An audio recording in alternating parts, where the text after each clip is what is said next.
Seterusnya kita ke Bumi Kenyalang. Antara fokus hari ini, kajian tahap kemiskinan di Sarawak dijangka selesai November ini dan pelaksanaan Kadastar Marin bantu negeri itu menjaga dan mengurus hak serta kepentingan di kawasan perairannya. Perinciannya bersama Buma Wen di Kuching.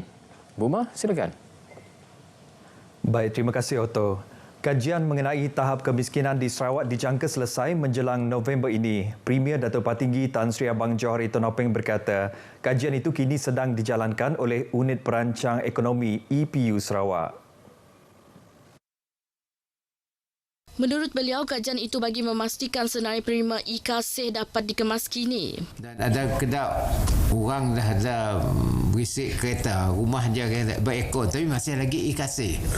Jadi ini sebab kita ada survey baru yang dibuat di antara kita, EPU kita, dan bulan November kita akan mempunyai angka yang betul. Kajian data itu nanti dijangka akan dibentangkan pada persidangan Dewan Undangan Negeri November ini.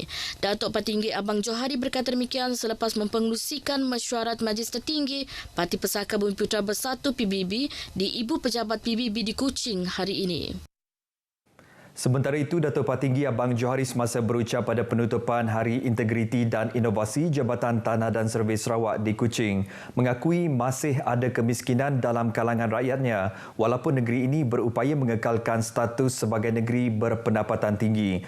Oleh itu, Sarawak bertekad memastikan pendapatan isi rumah dapat ditingkatkan. Polis ada kemiskinan. Sarawak walaupun high income lagi ada pockets of poverty.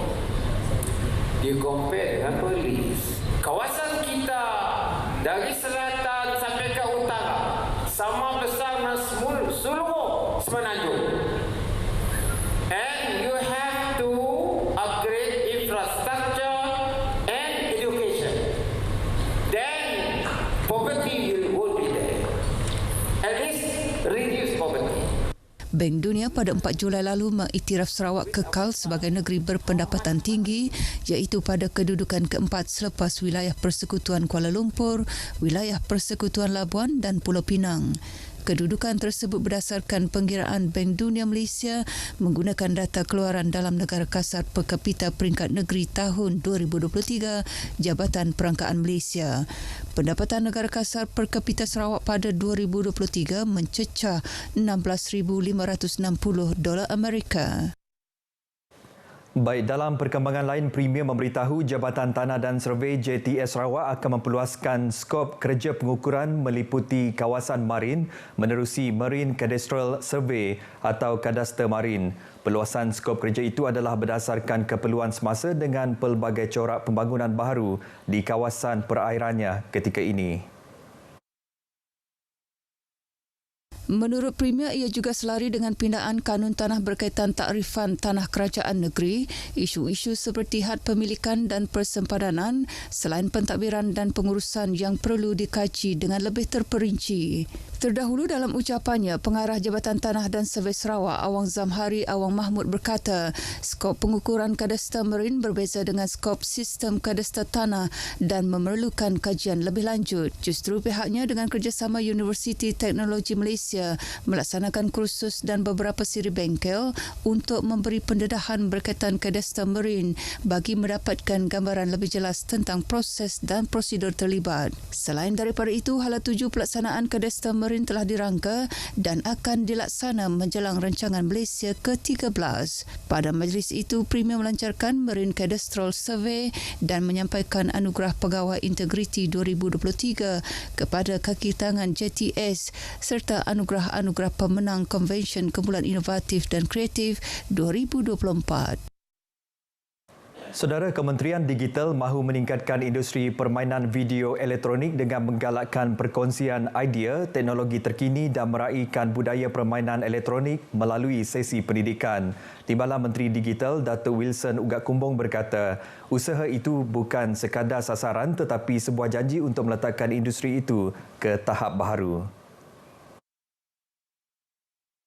Selari hasrat tersebut, Perbadanan Ekonomi Digital Malaysia (MDEC) juga menyokong industri permainan elektronik dengan menyediakan pelbagai program dan grant untuk memupuk bakat, membangunkan permainan elektronik tempatan dan menarik minat syarikat antarabangsa ke Malaysia. Ujarnya, Sarawak juga boleh memanfaatkan sokongan dan bantuan MDEC untuk membangunkan sektor permainan elektroniknya. Through MDEC, Sarawakian game developer and can access funding opportunity, participate in upskill workshop and gain exposure to international market. Datuk Wilson berucap pada perasmian persidangan pembangunan permainan elektronik antarabangsa 2024 yang diadakan di Universiti Teknologi Sarawak di Sibu. Kerajaan Sarawak komited memperkasa ekonomi hijau sebagai penyelesaian kepada perubahan iklim. Timbalan Menteri Tenaga dan Kelestarian Alam Sekitar Sarawak, Datuk Dr. Hazlan Abang Hipni berkata, pelbagai persiapan telah dilakukan bagi memastikan isu perubahan iklim ditangani.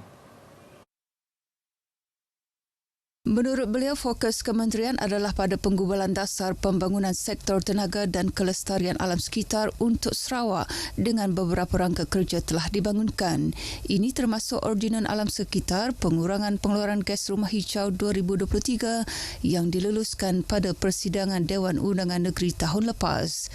Jelas beliau lagi, Sarawak bertuah kerana mempunyai tanah yang luas dan litupan hutan sebanyak 62% yang menyerap karbon dioksida, menjadikan tangkapan dan penyimpanan karbon sebagai ekonomi baharu. Sarawak juga berhasrat melaksanakan projek penyimpanan karbon dalam rumpai laut untuk menyeimbangkan penyerapan karbon secara konsisten di masa hadapan. Beliau berkata demikian dalam program Johorandau terbitan Unit Komunikasi Awam Sarawak, UKAS. Baik saudara, perkongsian itu tadi mengakhiri berita dari Sarawak. Dari sungai hingga segara, Palestin pasti merdeka. Kita kembali bersama Otto untuk perkembangan berita selanjutnya. Otto, silakan. Terima kasih Ibu langsung dari Kuching.